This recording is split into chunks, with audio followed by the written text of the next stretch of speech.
जसं की आपल्या सर्वांना माहिती आहे की राज्यातील 29 महानगरपालिकेचं बिगुल वाजताच येणारा 15 जानेवारीला इलेक्शन होणार आहे आणि 16 तारखेला रिझल्ट येणार आहे. आपल्या सर्वांना माहिती आहे.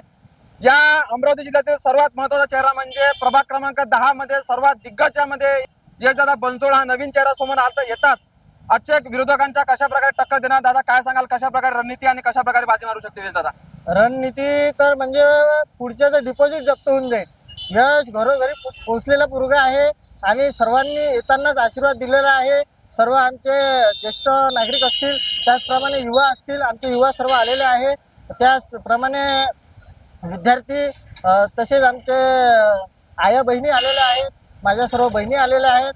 आणि येताच आम्हाला सन्माननीय माजी आमदार यशोमतीताई ठाकूर यांनी हिरवी झेंडी दिली आहे की तुम्ही कामाला लागा, तुमची तिकीट पक्की झाली आणि हा आमचा विजय समजून आमचा विजय हा म्हणजे निश्चितच आहे.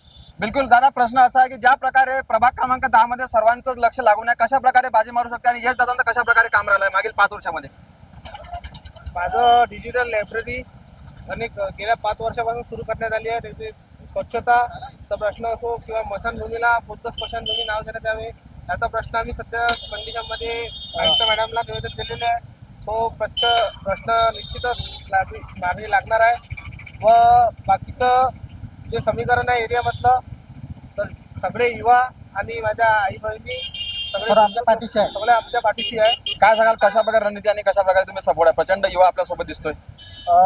पूर्ण गनिमी गावाने आम्हाला इलेक्शन लढायचं आहे. हे निवडणूक धन विरुद्ध वर्षी जन विरुद्ध निवडणूक आहे आणि आमचा विजय हा निश्चितच आहे. लोकांनी आम्हाला हे अंदर की बात है, सब हमारे साथ.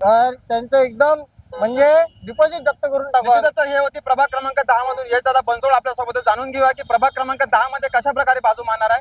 येणाऱ्या या 15 तारखेला जानेवारीला इलेक्शन होणार आहे आणि 16 तारखेला निकाल हातणार आहे. नक्कीच जानेवारीमध्ये यशदादा बनसोड आणि प्रभाग क्रमांक 10 मध्ये कोण बाजी मारणार आहे हे निश्चितच आपल्यासोबत. बागू, काय सांगाल? नक्कीच प्रभाग क्रमांक 10 मधून एक नवीन चेहरा आपल्या समोर उभा आहे, काय सांगाल यश हा जो उमेदवार आहे यश बनसोड, हा अर्ध्या रात्री पण काम करतो आणि ब्लड डोनेटचं काम करतो. आणि आमच्या एरियामध्ये त्याने हे लायब्ररी वगैरे ओपन केलेली आहे आणि आता 11 फुटाची मूर्ती वगैरे ते पण त्याचं पण बांधकाम चालू आहे. खूप चांगले सामाजिक उपक्रम राबवत आहे आणि रक्तदान शिबिर वगैरे आणि पूर्ण बॉडी चेकअप वगैरे हे पण कार्यक्रम त्यांनी घेतलेले आहे. आणि यशचा हा विजय निश्चितच आहे आणि यश हा निवडूनच येणार आहे. बिलकुल, नक्कीच यशदादा बनसोड सोबतचे मित्रभर आपल्या सोबत. दादा, काय सांगाल यशदादा बनसोड?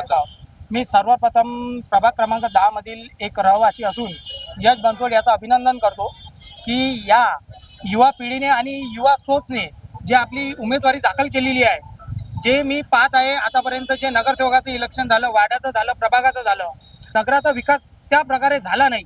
आणि जी प्रस्ताव यश बनसोड याच्याकडून मांडण्यात आलेली आहे समाजासाठी, त्यांनी सर्वप्रथम म्हटलेलं आहे की मी आपल्या प्रभागामध्ये 10 अशा डिजिटल वाचनालय अवेलेबल करणार आहे आणि अर्ध्या रात्री कोणी रोगी जर ठरला तर त्याच्यासाठी 5 ते 6 रुग्णवाहिका ह्या आणणार आहे. आणि नगराचा विकास, आणि इथे आपण पाहू शकता की इथे आता 100 लोक आहे, तर तुम्ही 100 लोकांच्या मागे 400 लोक हे नॉमिनेशनसाठी आलेले आहेत यश दादासाठी. तर तुम्ही इथून अंदाज लावू शकता की यश भाऊ हे समोरच्याचा निश्चित डिपॉझिट हे जमा करतील, म्हणजे 100% करतील अशी आम्ही त्याला अपेक्षा करतो आणि पुढच्या त्याच्या कार्याला प्रतिसाद देतो. जय भीम, जय भारत.